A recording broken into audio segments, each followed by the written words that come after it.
Un mois de course, les 24 skippers sont dans les 40e au sud de l'Afrique. Le groupe de tête aborde lui les fameux 50e hurlants. Le Vendée Globe prend toute sa dimension et cette semaine de course va être riche en coups de théâtre.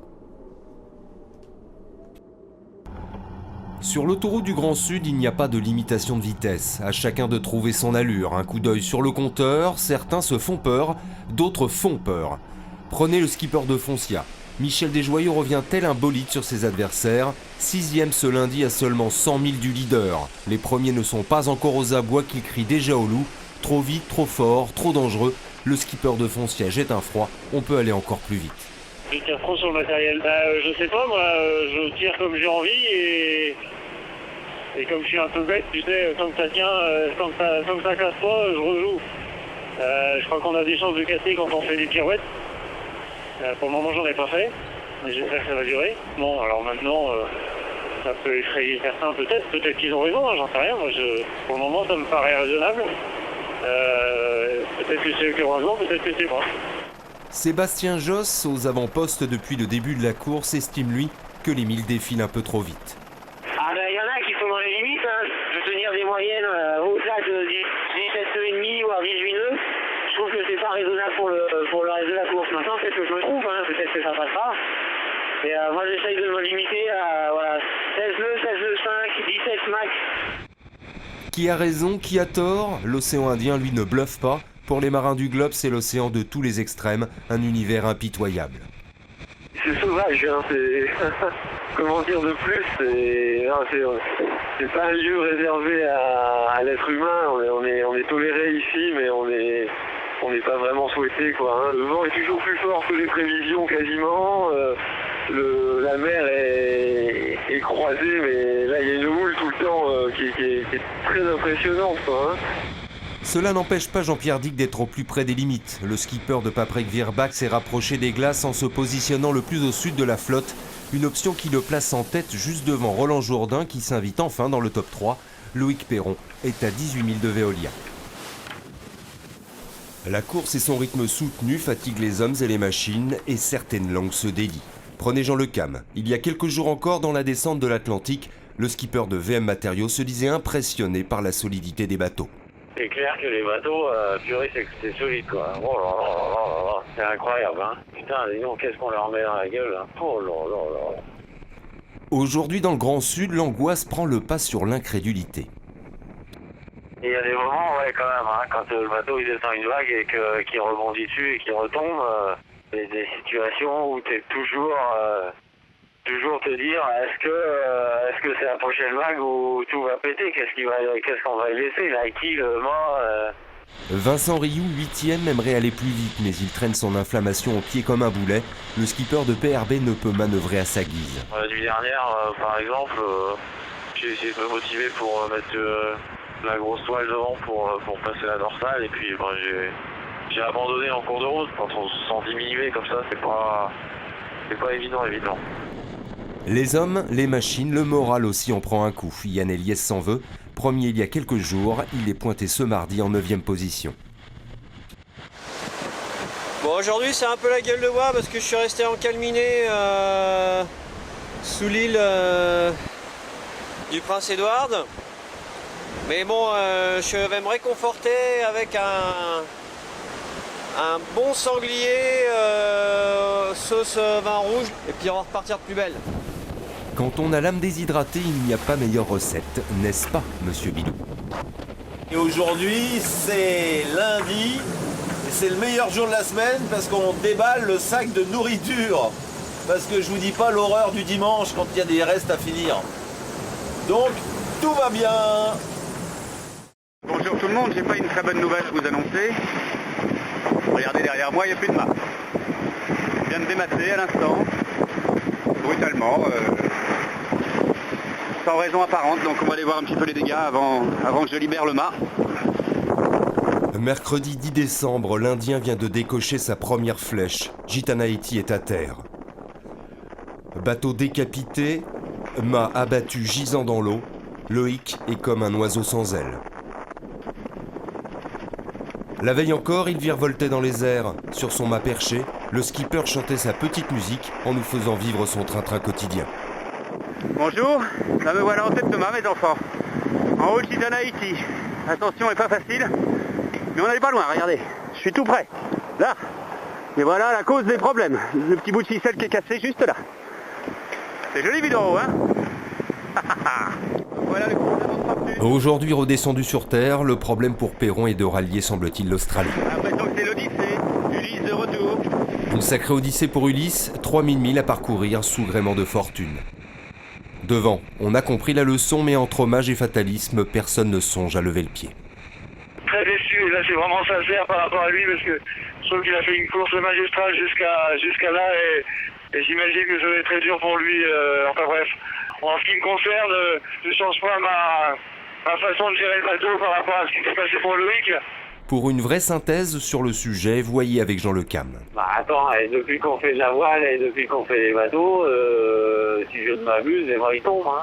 Bah non, je touche du bois, hein, parce que je veux dire, on est nul à l'abri de ce genre de truc. Hein. Face au malheur des uns, il reste le bonheur des autres. Un probable surf de Dick Cafari sur sa drôle de planche vers le 48e sud.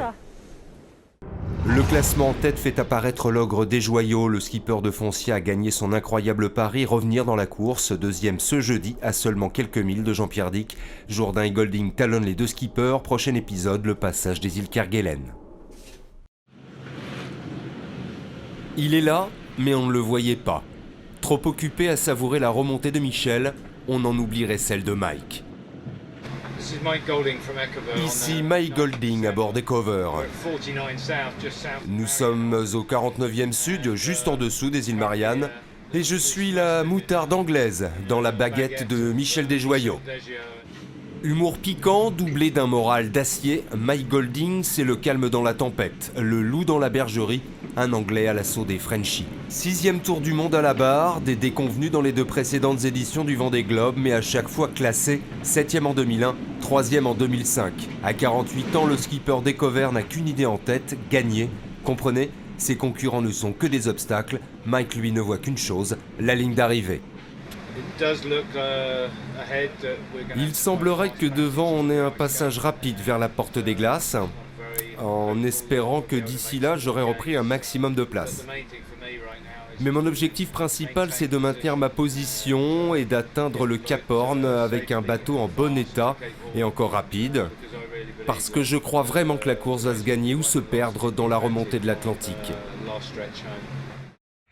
La nouvelle est tombée vers 15h20 ce vendredi 12 décembre. Dominique Vavre a prévenu la direction de course que la tête de quille de Temenos avait cassé. Sain et sauf, le Suisse fait route vers les Kerguelen sur voilure réduite. Voilà, la quille est pétée. Ça fait chier tout le sommet à lâcher. Là, elle est en train de balloter sous le bateau. Et ça fait chier. Et je sais pas très bien comment. On peut pas réparer, quoi. C'est irréparable. Alors je fais route vers le nord-est en direction des Kerguelen, des îles les plus proches. Il faut que je peux pas préparer le tourmentin pour l'instant, il y a de toute façon trop de vent, je suis sous grand voile seul. Il faut que je passe la combinaison de survie et que je sois prêt à évacuer le bateau.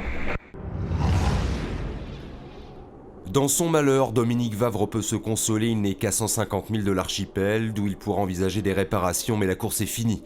Un véritable crève-cœur pour le Suisse, amoureux du Grand Sud. Il laisse filer Jean-Pierre Dick, solide leader. Derrière, une meute de 9 bateaux s'organise.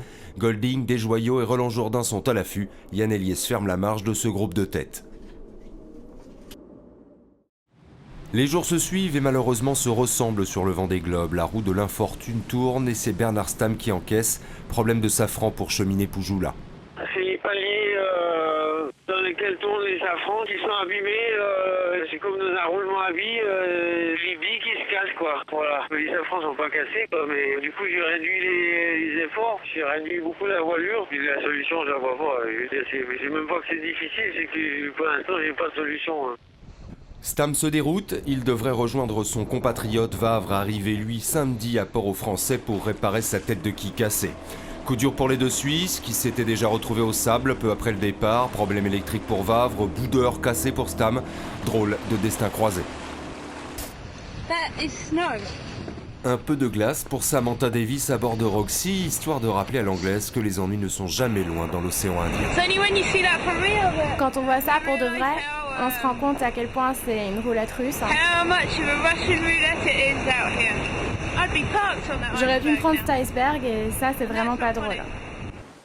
À bord de VM Matériaux, pendant que Bibi, Léon le hérisson et la panthère se reposent, Jean Le Cam lui fait joujou avec son bateau. Une belle vague là pour...